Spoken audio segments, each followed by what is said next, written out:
Now, leader of Afenifere, a pan-Yoruba socio-political organization, Chief Ayo Adebanjo, has rallied support of the candidacy of the presidential standard-bearer of the Labour Party, that's Mr. Peter Obi, in the 2023 general election. He says that Peter Obi has the ability to rule independently and will not disappoint Nigerians if he wins the presidential election. According to him, he is supporting Obi because he has lost confidence in Bola Tinubu, the All Progressives Congress presidential candidate, and Tinubu's counterpart in the People's Democratic Party, Atiku Abubakar. Adebanjo also said that Tinubu sold President Muhammadu Buhari to Nigerians in 2015, adding that he would give continuity to incompetence if the APC presidential candidate was elected. The Afenifere leader also says the Southeast should be trusted with power, adding that the geopolitical zone deserves to lead the country.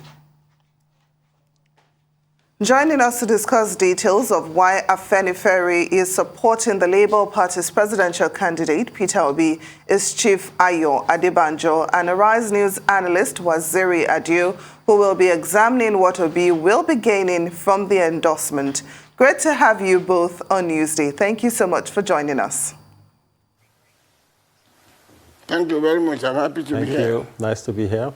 Now, Pa Adebanjo, let me start with you. You believe Peter Obi can rule Nigeria independently, but in a multi-ethnic society like ours, where godfatherism is the order of the day, and we have some so-called owners of Nigeria who are fighting to cling on to this power that they believe they have, how realistic is this assertion that Peter Obi can indeed govern independently? Well, I think all those who are talking about the politics of Nigeria today about Obi, they meet us in the struggle. I am in the position to know everybody from bottom to the end, including Tinubu, who I have the privilege of making him being the chairman of the party when he became the governor on the basis of structuring Nigeria. And I know that Atiku very well. Atiku's case is very simple. Did not have no right to come back again after 8 years. Simple. Just as I am opposed to Tinubu, not for about many reasons, it is not the right of the Southwest now to come and claim presidency. If we want peace in Nigeria, if we want equity, if we want justice, if we want to be united, we are talking of rotation, we are talking of federal character. It has gone to the north, now to the south. Should you come to the south with the region that has had it, with Obasanjo with 8 years, Yemen Shibajo with 8 years as vice president, South has had it with Jonathan. The south is not part of Nigeria. To do that equity, you see, the stand of Afenifere is purely on principle. I am not in no animosity against Tinubu or anybody. If I'm going to be parochial, from Tinubu is a Yoruba man. I take pride that because I made him the governor, he became the president, fine. But right is right. And mind you, I want to tell the populace of Nigeria, until you do the politics of principle of issue, of equity, inclusiveness, you will never get anywhere in Nigeria. The problem with the two parties today is because they have no principle, no ideology. There is nothing with you they stand by. They say one thing in the morning, they change in the afternoon. That is why people say those of us in Afenifere and Action Group, we are stubborn. We are stubborn on principle. You don't bend principle for convenience. When it's convenient for you, it's rotation. When it is not convenient for you, it's on merit. We knew about merit before we put federal character in the Constitution in 1960. Those of us who knew the beginning of Nigeria, those who came in midway, who don't know what went before what, they are now talking of merit. There's no time on the program like this to go on that. Principle is the matter. Don't talk of personality. I have nothing against Tinubu. All right. Well, thank you for that. But on principle, on equity. Thank you so much for that, Chief. Let me direct my question to Waziri. On the line, towing the same line as my colleague, let me ask you the same question, seeing as how our nation is ruled by so-called godfathers. How confident would you be that Peter Obi would run the nation independently if he did clinch the ticket for the 2023 presidential elections? How possible would he be able to keep those elements separate in order to govern the country as he sees fit without any influence? Okay, thank you very much. Let me start by commending Pa Adebanjo for his principled stand. This goes against his grain, and I also commend him for two other things. One, Chief Adebanjo is 94, and at 94 he's still at the barricades, fighting for what he believes in, standing by the courage of his conviction, and upholding the principles of the political group that he has identified with for more than 5 decades. So that is something I want to say before we get into this discussion. In terms of the question that you asked me, I think, yes, if you look at the 3 frontline candidates, the chance that if Mr. Peter Obi gets elected, that he will be able to govern more independently is higher than the other people because he's not emerging on the basis of being put there by a godfather or by a group of godfathers. The movement is more like a people movement. So it won't be beholden to some power blocks and all of that. So if he gets there, it stands a better chance of being able to run independently. But we need to see how that goes. If I can say a little bit more on the endorsement by Pa Adebanjo, it's also a very positive development in an election year that's likely to be defined by ethnic identity politics rather. So if you have somebody from the Southwest, and not just an ordinary person, somebody of his stature, somebody leading the socio-cultural group of the Yorubas, the Afenifere, endorsing somebody from another zone, because the normal pattern of things would have been to say, oh, we have somebody from the Southwest contesting, so let's line up behind our own, or even if we don't like that person, let's just keep quiet and look. But he has taken a principled stand, and I think that should be commended. And the fact that he's still at the barricades is something that should be a source of inspiration for the rest of us, that if people of his age can still be fighting for what they believe in, we don't have any excuse to give up on Nigeria. So I want to thank him for that and commend him for that. Well, thank you, Waziri. And Chief, we're going to bring it back to you, Chief Adebanjo. I'm just wondering of course, you know that your endorsement is not a small deal in any way, shape or form. I'm wondering what you think the implications will be now that you've endorsed Peter Obi and his running mate. What do you mean by implication? Implications in terms of reactions that we might see, what it will mean for his campaign, and also reactions that we might see from the likes of the PDP and the APC. What could be the reaction? In the first place, what would be the reaction of the APC? What credential has the APC got to come back to Nigeria again to say they should vote for them? When the election campaign comes, you will see. It's only on a country like this that the APC will have the effrontery to come and ask the electorate of Nigeria to come and vote for them after 8 years of disaster. On what record? For the security they have given us, for the improvement of our infrastructure, for the improvement of our economy. On what measure of government can they say they have a claim to be re-elected? The case of APC is mountainous for rejection. They have no cause to show their face at all. They are a complete failure, and this country will be unwise. After I warned them not to vote for Tinubu, to go again for another for Buhari, to go for another Buhari party. What have they done to recommend them? You people, I should ask you too. Is it your banana that has improved? Can you travel on your road? Can you sleep with your two eyes closed? The security situation is worsening day by day. And you see, forget the APC.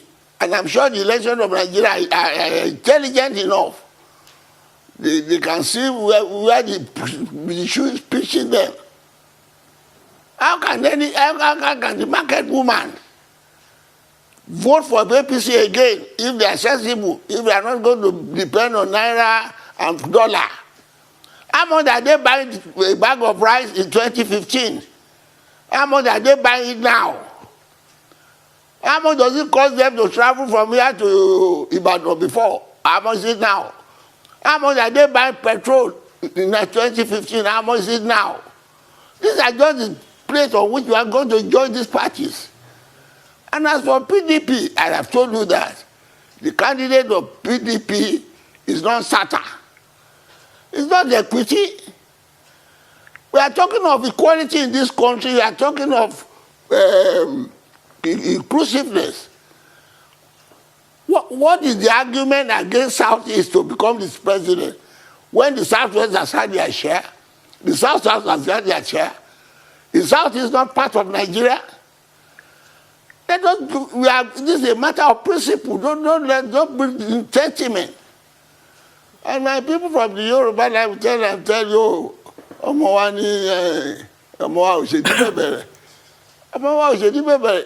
it is your right, I don't support when you have no right to it.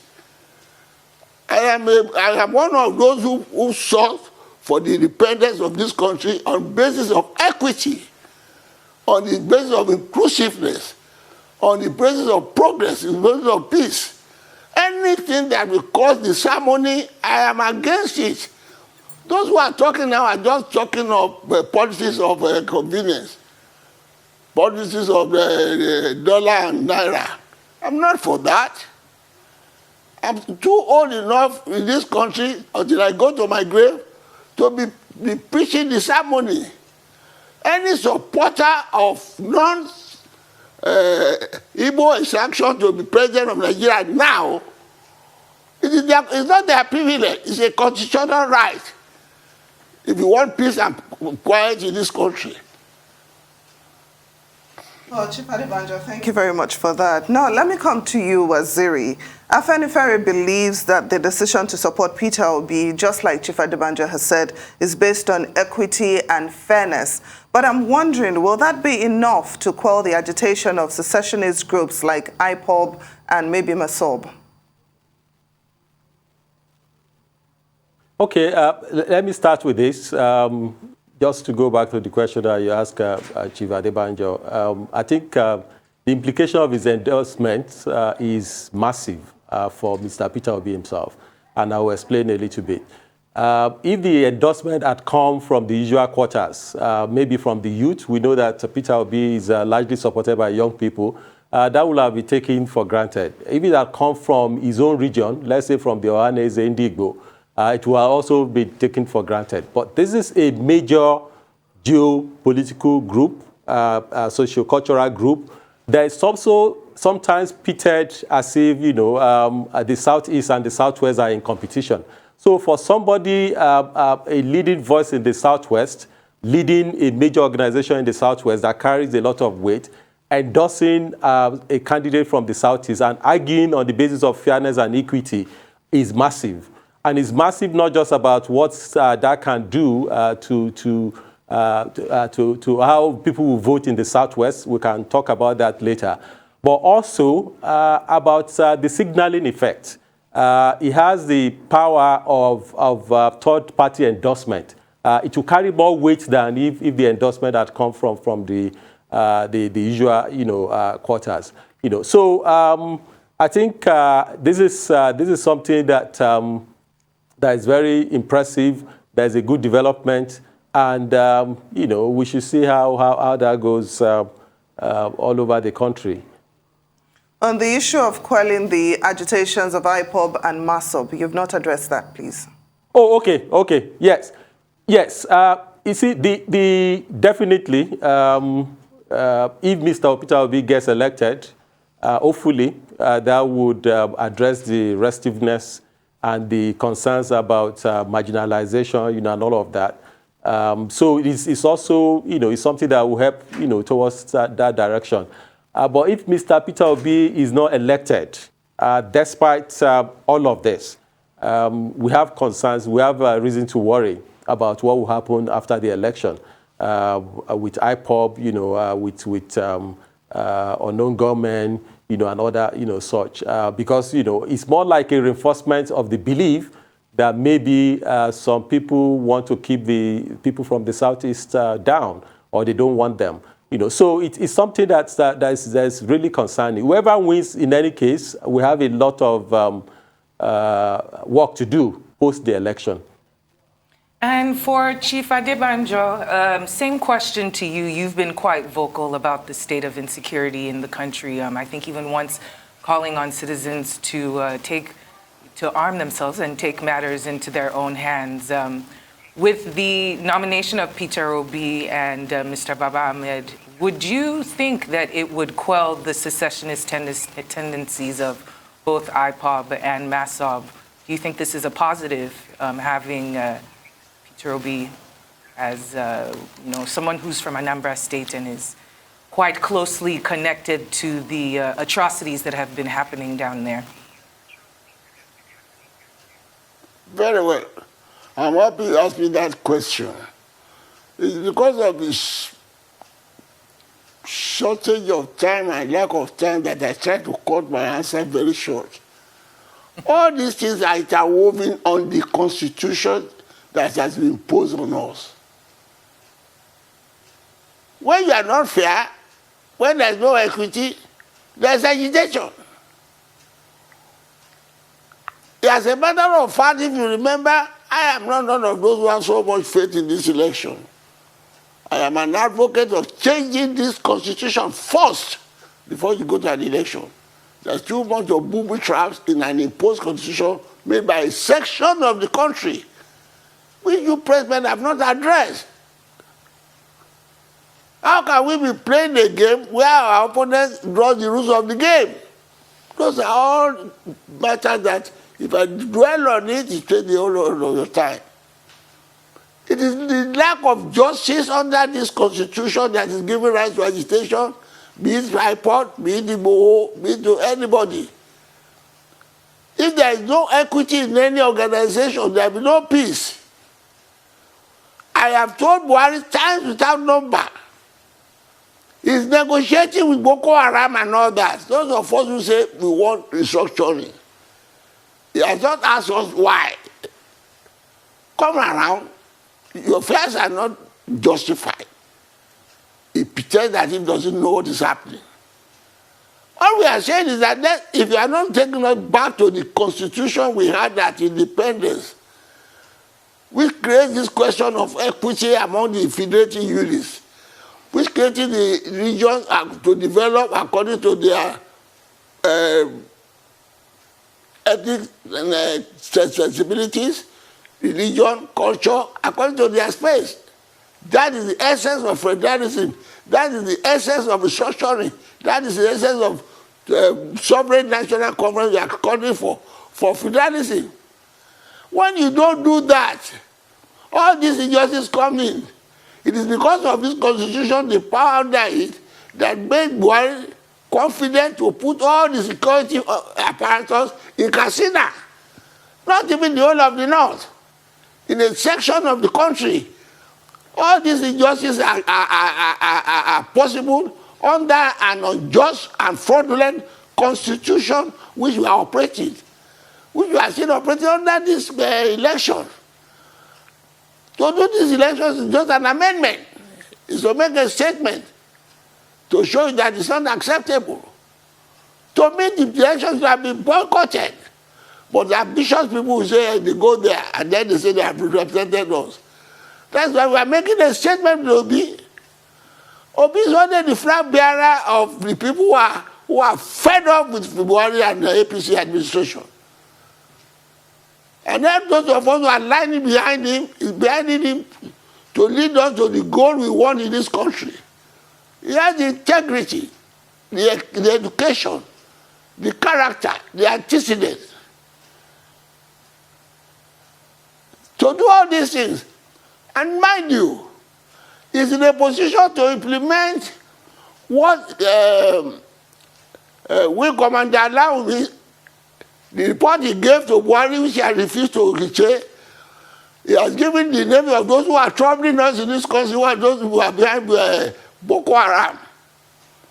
Since 2018, he pretends as if they don't know them.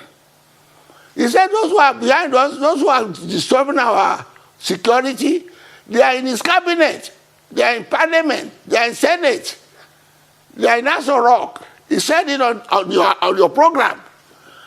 You people, you pretend as if that doesn't happen.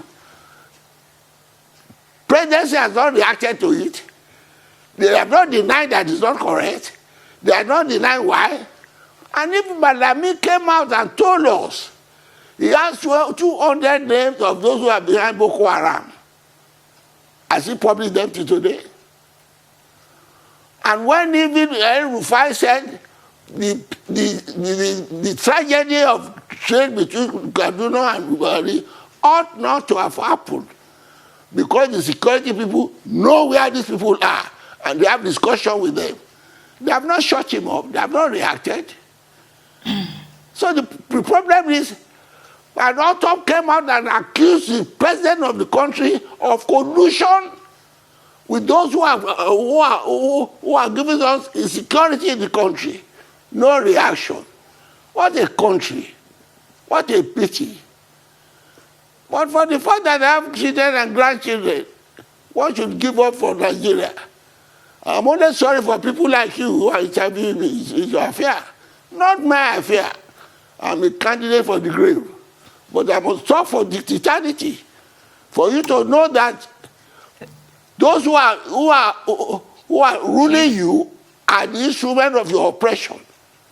Thank you so much, Chief Adebanjo. Yes, what do you want to say? I just wanted to thank you and give Mr. Waziri an opportunity. We have another question for him just based on time, but thank you so much for that. Waziri, so let's get back to this. A group organization for Global Youth Peace Empowerment and Development Initiative they've said that by Tinubu selecting his running mate, basically having a Muslim ticket, and also Atiku's choice for a running mate, and that has basically, those actions have led to them basically handing Peter Obi a gift, because these running mates are not reflective of what Nigeria needs at the time. I'm wondering, based on this analysis and also based on Chief's endorsement of Peter Obi, would you say that these actions or the running mates that were selected did a lot of damage to the APC and PDP? Okay, you know, in politics, politics is not mathematics. You can't say 1 + 1 will give you 2 all the time.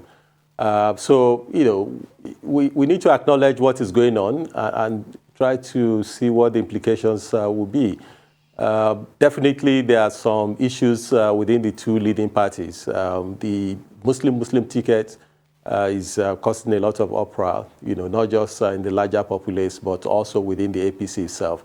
PDP also has its own issue about how it selected its running mate, the running mate of the candidate, about how issues around the chairman, you know, of the party, you know, and some other things like that. So the two leading parties, APC and PDP, are in some kind of disarray, you know, for now. But you know, the election is in February. It's still a long time, and like I say, a day is a long time in politics. But you know, that also in a way, enhances the opportunities for Mr. Peter Obi. You know, he has the endorsement, he has the momentum from the youth and from social media. Yes, the thing now is, how does he go beyond what should be his traditional base of the Southeast, based on the, you know, the sense of unfairness and injustice and all of that, and sense of marginalization. So it's taken for granted that the Southeast will be his base. How can he combine that with the youth vote? And how can he also make sure that with his own running mate from the north, from Northwest now, Senators Dati Baba Ahmed, maybe that will also get him some votes in the north. And also the concerns about Muslim tickets, could that also put him in play in the Christian north, in the north central and the other parts of the north? You know, so it brightens his prospects. But, you know, it's a long time. We still have 7-8 months to go. And we need to watch it carefully and see how it goes. But for now, he has the momentum. But the other guys too are not also going to roll over and say, okay, yeah, you know, we just surrender the space to you. So we need to watch it. He has some edge now. How he pulls all of that together, how all the things align for him, is what will make the difference. And how all these things, all this momentum that we are seeing, all these endorsements, how they translate to vote, how they translate to turnout, how they translate to vote in his favor. That's what will make the difference at the end of the day. Well, I really wish we had more time, but unfortunately we are out of time. Chief Ayo Adebanjo, Afenifere leader, and Waziri Adio, Arise News analyst, thank you so much for joining us on Newsday.